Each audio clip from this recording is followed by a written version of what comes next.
आदि गौर भक्त। हरे कृष्णा कृष्णा कृष्णा हरे हरे, हरे राम राम राम हरे हरे। हरे कृष्णा, सभी का बहुत बहुत स्वागत है नित्य शमन की कथा में। और हम लोग चर्चा कर रहे हैं एक महान वैष्णव का चरित्र। वैष्णव का जो चरित्र होता है वो भगवान के चरित्र के जैसे ही पवित्र होता है।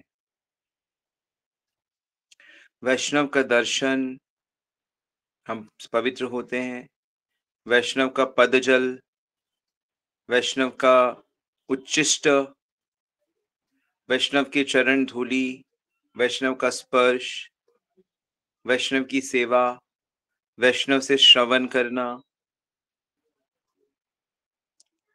वो वास्तव में तीर्थ होते हैं, पवित्र कर देते हैं। तीर्थ क्या करता है? पवित्र करता है। और जो भगवान का भक्त होता है वो भगवत धाम तक ले जाता है। तो अच्छे वैष्णवों का संग करने के लिए माधवेंद्र पुरी दक्षिण की यात्रा करते हैं, क्योंकि दक्षिण के जो भक्त होते हैं उनको अलवर कहा जाता है। उनका विशेष नाम है अलवर। जैसे कि नॉर्थ इंडिया में वैष्णव कहा जाता है,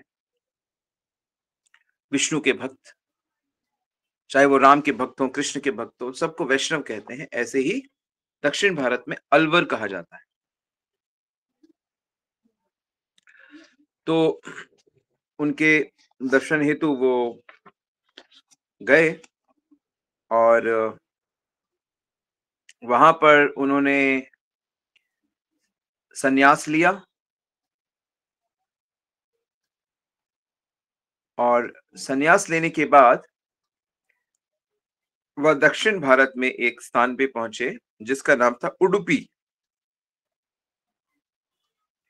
उडुपी श्री मध्वाचार्य जी वहां के आचार्य हैं और वहां पे उन्होंने मध्वाचार्य जी के संप्रदाय में एक महापुरुष जिनका नाम था लक्ष्मीपति, उनसे वैष्णवी दीक्षा ग्रहण करी। तो नोट करेंगे कि माधवेंद्र जी पुरी के जो दीक्षा गुरु थे वो है लक्ष्मीपति। और उडुपी मठ में ही कुछ समय रहकर वह भक्ति की साधना करने लगे। तो भक्ति कैसे की जाती है? देखो, भक्ति करने के ना 3 स्टेज होते हैं। पहली स्टेज में क्या होती है? गुरु के आज्ञा में भक्ति की जाती है। जैसा जैसा गुरु मार्गदर्शन करे वैसे वैसे नाम जप किया जाता है, श्रवण किया जाता है, सेवा करी जाती है।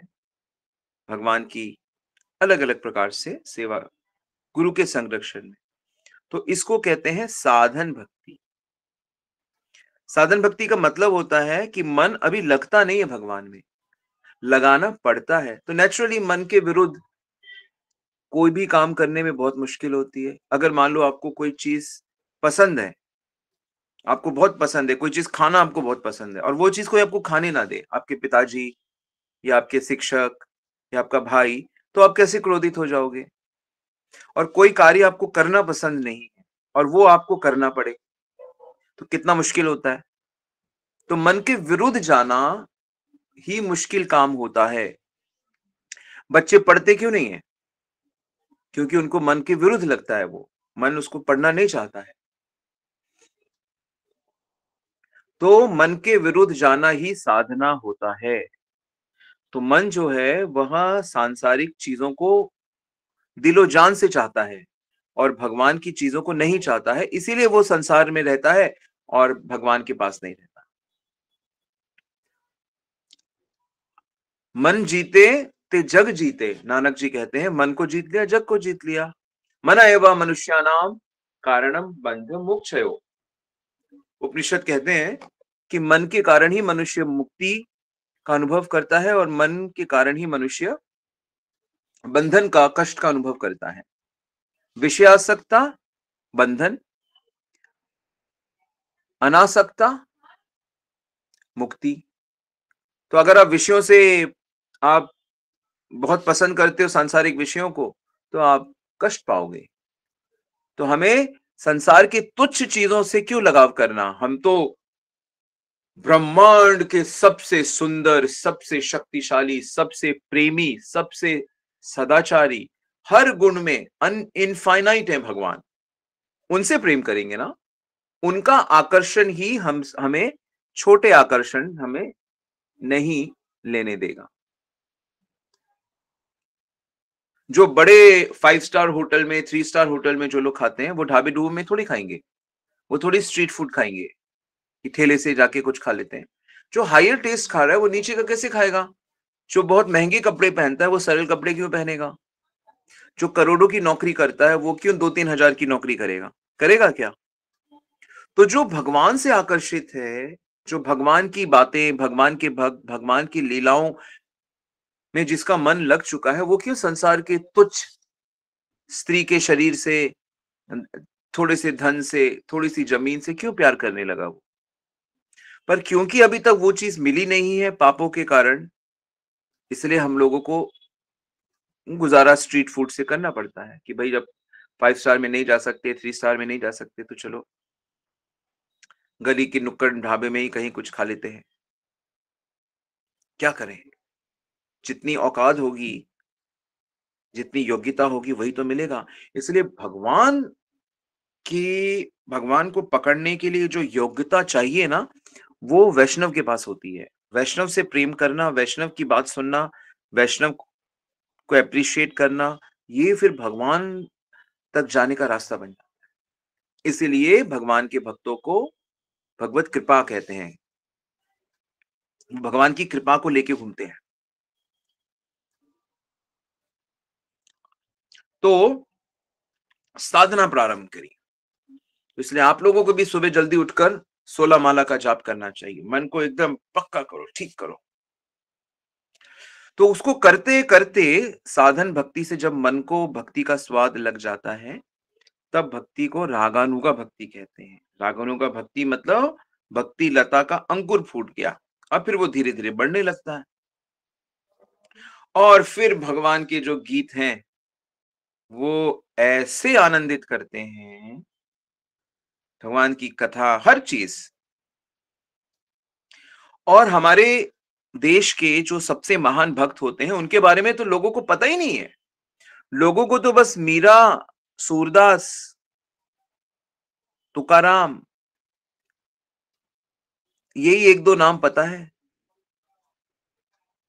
मोटी-मोटी जनसंख्या को पता ही नहीं भक्त हैं कौन, क्योंकि वो छुपे हुए हैं। वो आप जनसाधारण लोगों के लिए नहीं है वो। और मीराबाई का नाम भी पता है तो क्या? मीराबाई का सिद्धांत कहाँ पता है किसी को? सूरदास के गीत पता है, लेकिन सूरदास जी की भक्ति कहाँ पता है? प्रभुपाद जी का नाम चलो थोड़ा पता है कि इस्कॉन बनाया, लेकिन प्रभुपाद जी का मैसेज किसे पता है? रामकृष्ण परमहंस का नाम पता है, लेकिन उनका सिद्धांत किसको पता है? पता ही नहीं लोगों को। पता तो तब चलता है जब बड़े ध्यान से श्रवण किया जाता है, और जैसा मैं आपको हर क्लास में बोलता हूं, अब बिना डायरी के आप नहीं बैठना चाहिए आपको। कोई फायदा नहीं है इसको सुनने का। लेकिन डायरी में बैठे और 1-2 बात आपने लिख ली, और फिर उसको 2-3 बार आपने उसको बाद में पढ़ा और उससे निर्णय ले लिया, और फिर आपके जीवन में वह, मतलब आप यूँ समझो कि अगर आपने लिख लिया, तो आपने 30% सुन लिया। फिर आपने बुद्धि लगा दी, निर्णय ले लिया, तो आपने 60% सुन लिया, और फिर आप उसको प्रैक्टिस करने लगे, तो आपने 90% सुन लिया, समझ लिया, और वो प्रैक्टिस करते-करते जब वो 10% भी पूरा हो जाएगा, तो आपने 100% सुन लिया। ऐसे होता है। याद रहेगा? आपने लिख लिया तो आपने 30% सुना, फिर आपने उसको पक्का किया बार-बार पढ़ के, तो आपने 60% सुना। फिर आपने उसको अप्लाई करना शुरू किया जीवन में थोड़ा-थोड़ा, तो आपने 90% सुन लिया। और फिर जब वो आपका पक्का हो जाएगा, आपकी आदत बन जाएगा, हाँ, जब वो आपका आदत बन जाएगा, तो आपने 100% सुन लिया। कैसा कहा ये? कैसा, कितना सुंदर है ये। तो धीरे-धीरे उनकी रागानुगा भक्ति जगने लगी, और उस अवस्था में फिर जयदेव के गीत गोविंद, बिलमंगल ठाकुर का कृष्ण करनामृत ग्रंथ उन्होंने लिखा, और आल्वारो के जो प्रेम धर्म के गीत, उनसे वो बहुत प्रभावित हुए, और वो उसके प्रभाव में राधा कृष्ण की प्रेम लीलाओं में ऐसा डूबे कि धीरे-धीरे उनको सिद्धि प्राप्त हो गई। देखो, सिद्धि कुछ और नहीं होती है। सिद्धि समाधि का मतलब होता है कि 24 घंटे आप भगवान की का चिंतन कर सकते हैं। हम लोगों का क्या है कि हमने थोड़ी देर चैंटिंग किया और एक माला में भी हमारा मन 50 बार का अलग-अलग विश्व में जाता है।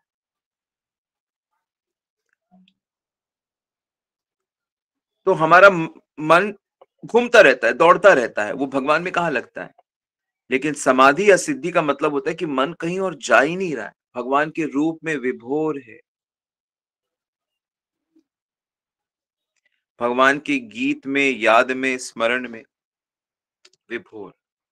और जैसे ही मन लग जाता है, जितात्मना प्रशांतस्य परमात्मा समाहृता, गीता कहती है।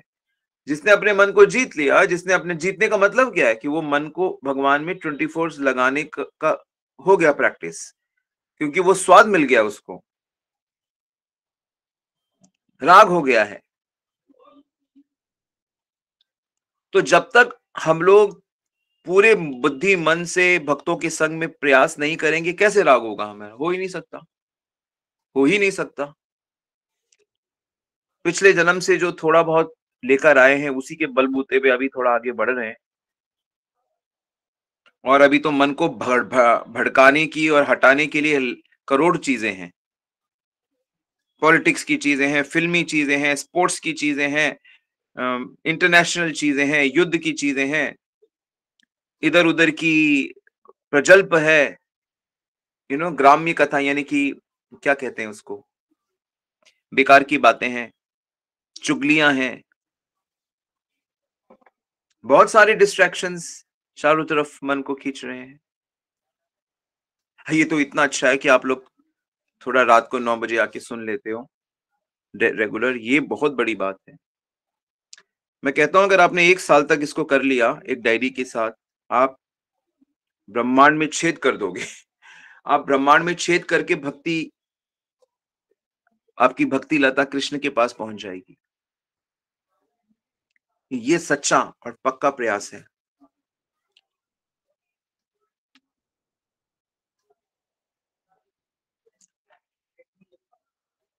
तो उनके हृदय में राधा कृष्ण की याद बनी रहती है, और फिर उसमें से निकलता है आनंद, मधुर लीला।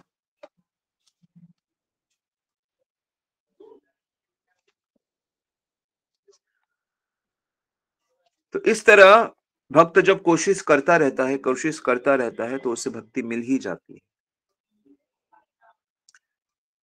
कोई भी चीज जिसके लिए आप कोशिश करोगे, प्रयास करोगे, कभी ना कभी तो वो आपको मिलेगी।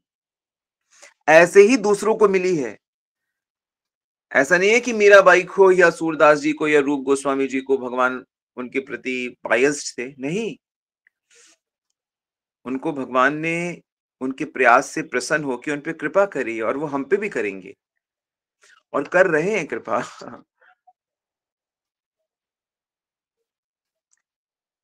और फिर जब वो इस चीज में पक्के हो गए, कृष्ण प्रेम प्राप्त हो गया, तब ऐसा जो वैष्णव होता है वो आचार्य बन जाता है। आचार्य का मतलब होता है जो उन शिक्षाओं पे जीते हैं, और फिर वो बद्ध जीवों को भी निकाल सकते हैं।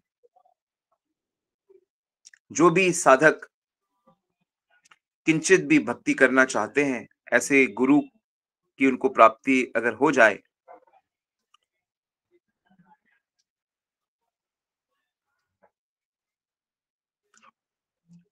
जब चैतन्य महाप्रभु दक्षिण भारत की यात्रा में गए थे, भाई चैतन्य महाप्रभु को तो आप सब जानते हैं ना? कौन है चैतन्य महाप्रभु? जरा मैसेज में लिखिए तो, एक लाइन में लिखिए, कौन है चैतन्य महाप्रभु? जब वो दक्षिण की यात्रा में गए थे, तो सार्वभौम भट्टाचार्य ने उनसे कहा था कि आप रामानंद राय से जरूर मिलिएगा। वो रस के बड़े प्रतिष्ठित सारग्राही भक्त हैं। तो रामानंद राय कौन थे? ये माधवेंद्र पुरी जी के शिष्य थे, जिनकी हम चर्चा कर रहे हैं। तो कौन है चैतन्य महाप्रभु? श्री कृष्ण ही हैं। बिल्कुल सही। और डिटेल में जाएंगे तो राधा कृष्ण का मिलन स्वरूप है, लेकिन यहां पे ये आंसर बिल्कुल ठीक है, वो श्री कृष्ण है। अवतार नहीं कहेंगे हम उनको, अवतार इसलिए नहीं कहते क्योंकि वो अवतार नहीं है, कृष्ण ही है।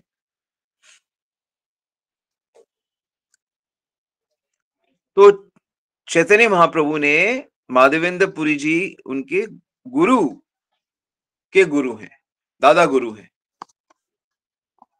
चैतन्य माधवेंद्र पुरी जी, जिनका चरित्र हम सुन रहे हैं।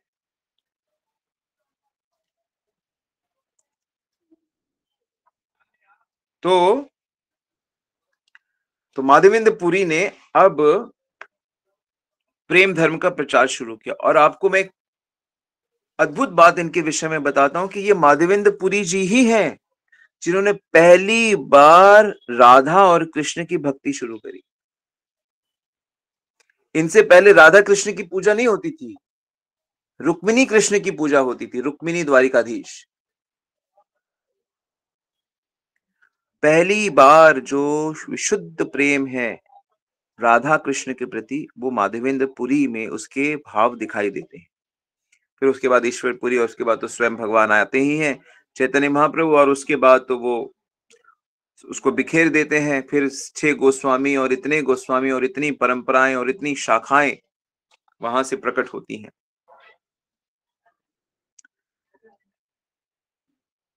तो ये जो प्रेम माधवेंद्र जी ने प्राप्त किया, तो ये प्रेम की खासियत ये होती है कि इसको सन्यासी वो भी इसको प्राप्त कर सकते हैं, और जो गृहस्थ लोग हैं वो भी इसको प्राप्त कर सकते हैं, ब्रह्मचारी भी इसको प्राप्त कर सकते हैं। बस एक सही मार्गदर्शन की आवश्यकता होती है।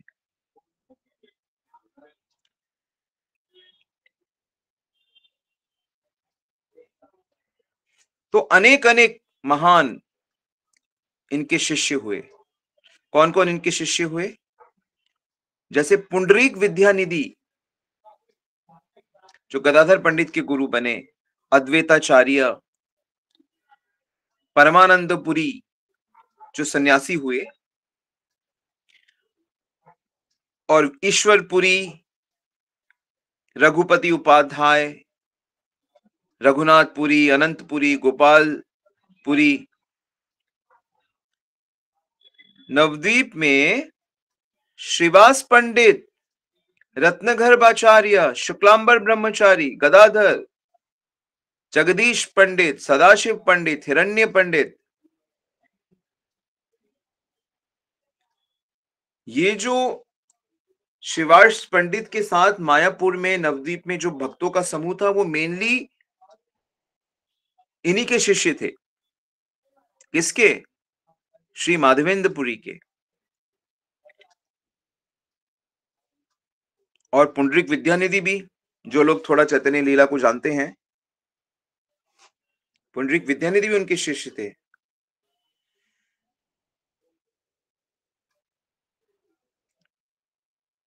अच्छा, रामानंद राय डायरेक्ट उनसे दीक्षित नहीं थे, वो उनके शिष्य राघवेंद्र राय से दीक्षित थे। राघवेंद्र ने रामानंद राय को दीक्षा दी थी।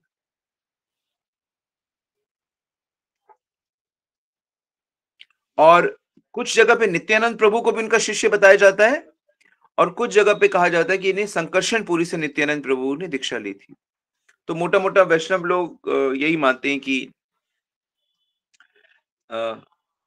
माधवेंद्र पुरी नित्यानंद प्रभु के भी गुरु थे। और नित्यानंद को माधवेंद्र पुरी ने तैयार किया चैतन्य महाप्रभु के लिए, उस प्रेम सिद्धांत में।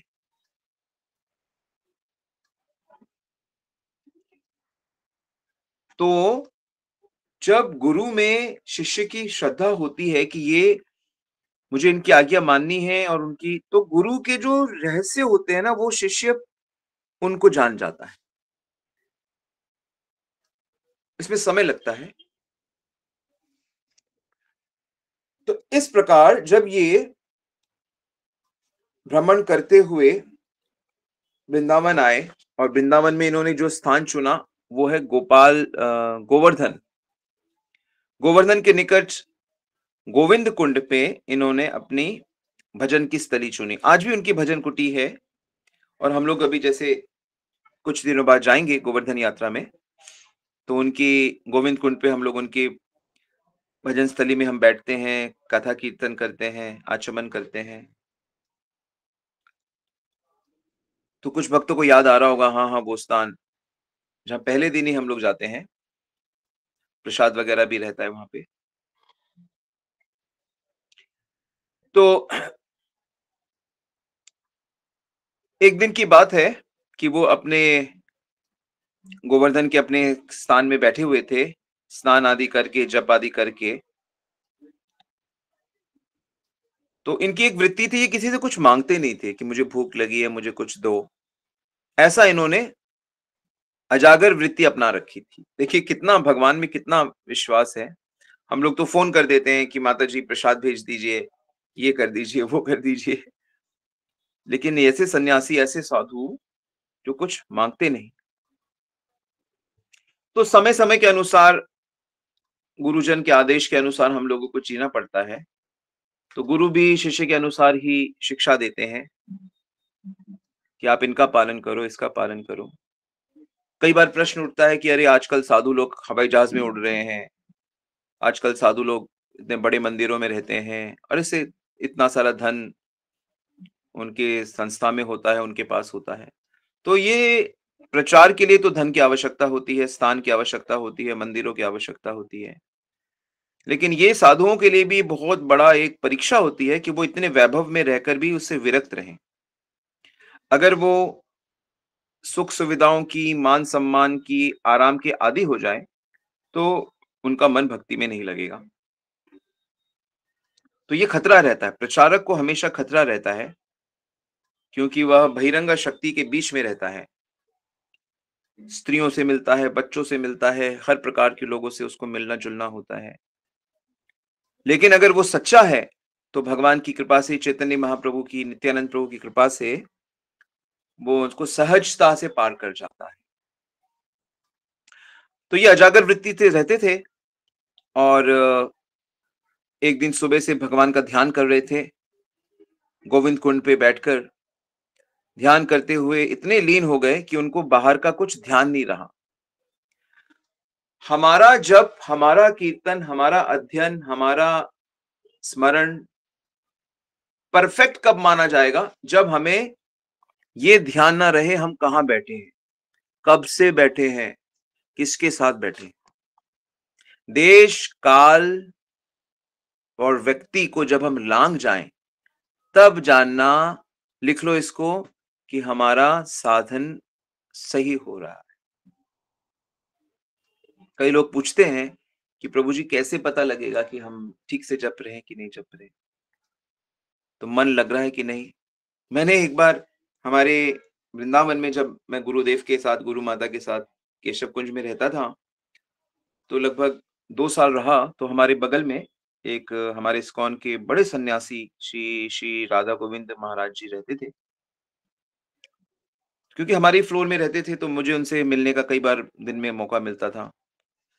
और हमेशा महाराज भागवत के आचार्य हैं, हमारे इस्कॉन के अभी तक सर्वश्रेष्ठ भागवत के आचार्य हैं। अब तो कृष्ण प्रेम में प्रतिदिन बस अश्रु बहाते रहते हैं, वृंदावन की लीला क्षेत्र में जा जाके। अभी बहुत वृद्ध हो गए और बीमार भी हैं, और व्हील चेयर पे भक्त लोग ले जाते हैं। तो मैंने एक दिन महाराज से पूछा कि महाराज, आपको देखा भागवतम, हम भी अभी नई नई भक्ति शुरू की है, तो हम भागवतम कैसे पढ़ें, किस भाव से भागवत पढ़ें? मैंने उनसे ऐसे प्रश्न किया। तो उन्होंने मुझे कहा कि कृष्ण चैतन्य, आपको भागवत ऐसे पढ़नी है कि आपको ये ना पता लगे कि दिन है कि रात है,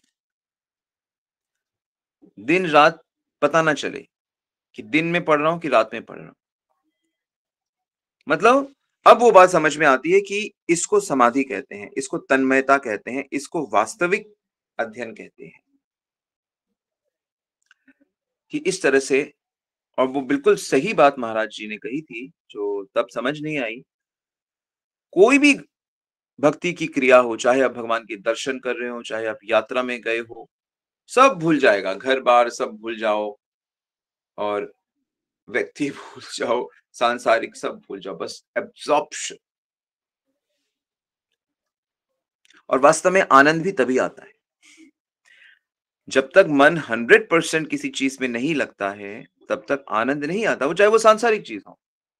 जैसे लोग क्रिकेट देखते हैं या कोई फ़िल्म देखते हैं या पैसे गिन रहे होते हैं या कुछ भी भोग भी कर रहे होते हैं, तो वो 100% मन उसमें जाता है।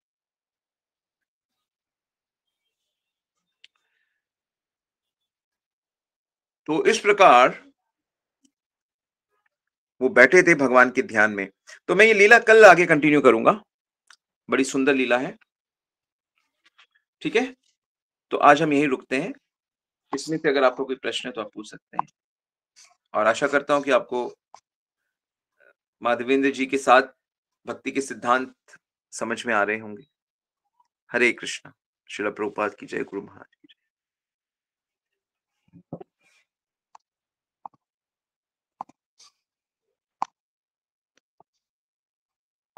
Yes, any question?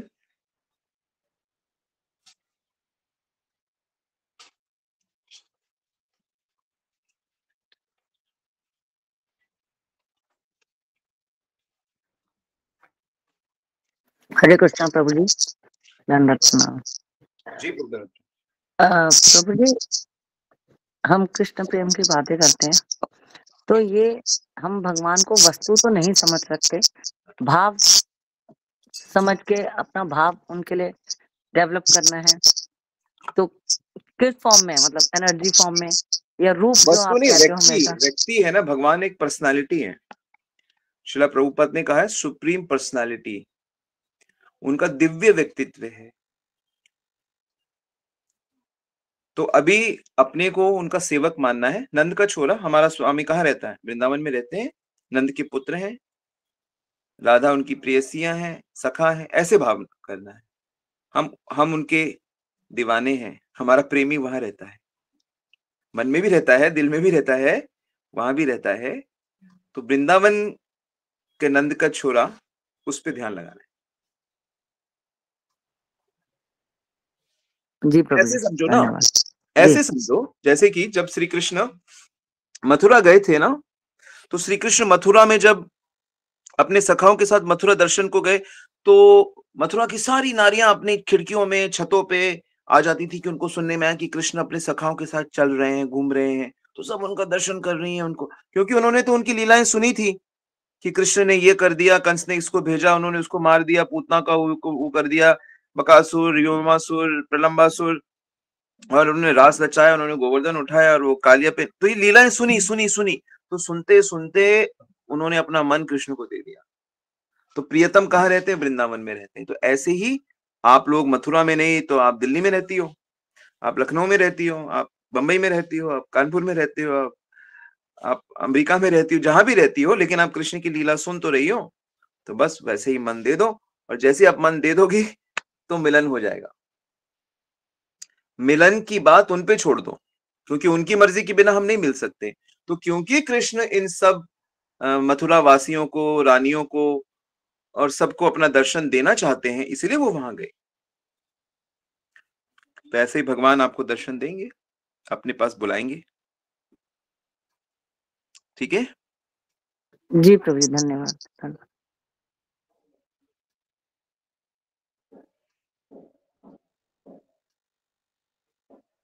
और वो वृंदावन में ही रहते हैं, उनकी लीला नित्य है, उनकी लीला हमेशा चलती रहती है। वो जो प्रेमी होते हैं ना, बस उनसे मिलते हैं कृष्ण, शरीर के धरातल वालों से नहीं मिलते। जो पूरी तरह से उनको प्रेम में प्राप्त कर लेते हैं, उनके साथ कृष्ण।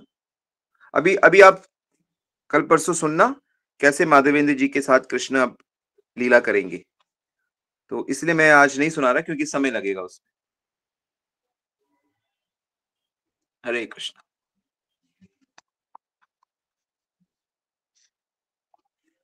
हरे कृष्णा प्रभु जी, धन्यवाद प्रणाम प्रभु जी।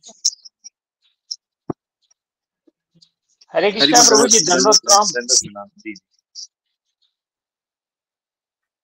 जी राम प्रभु। प्रभु जी, कभी कभी आप इतना जल्दी जल्दी बोल देते हैं, लिखना बड़ा मुश्किल हो जाता है प्रभु जी। जिसे आपने अभी बताया नाम वगैरह, तो ये लिखना मुश्किल हो जाता है प्रभु जी। ठीक है, जितना लिख सकते हो उतना लिखें, बाकी यूट्यूब में तो आता ही है, उसमें फिर आप जो छूट जाए दोबारा से भी सुन सकते हो। ठीक ठीक है है। प्रभु जी। यह तो प्रश्न है नितिन हरे प्रभु कृष्णा का, प्रभु। लोहड़ी जो उत्सव है, ये इसका होलिका से प्रहलाद से कोई संबंध है? नहीं, लोहड़ी जो उत्सव है ना, ये एक सांस्कृतिक उत्सव है जो किसान लोग मनाते हैं जब पीक सर्दी खत्म होती है। सर्दी का आखिरी दिन माना जाता है कि पीक सर्दी है, और इसके बाद मौसम ठीक होता रहता है, नई फसल लगती है, तो सब लोग मिलकर इस चीज को सेलिब्रेट करते हैं। और हम वैष्णव लोग हैं, हम लोगों को तो बहाना चाहिए कि भाई कुछ भी उत्सव है, इकट्ठे हो, भगवान का गुणगान करो, भगवान का प्रेम बढ़ाओ। ये रीजन है। ओके, तो हम लोग आज यहीं रुकते हैं। Thank you very much. धन्यवाद, प्रणाम। श्रीला प्रभुपाद की जय, श्री गुरु महाराज की जय, गॉड प्रेमानंद की हरि।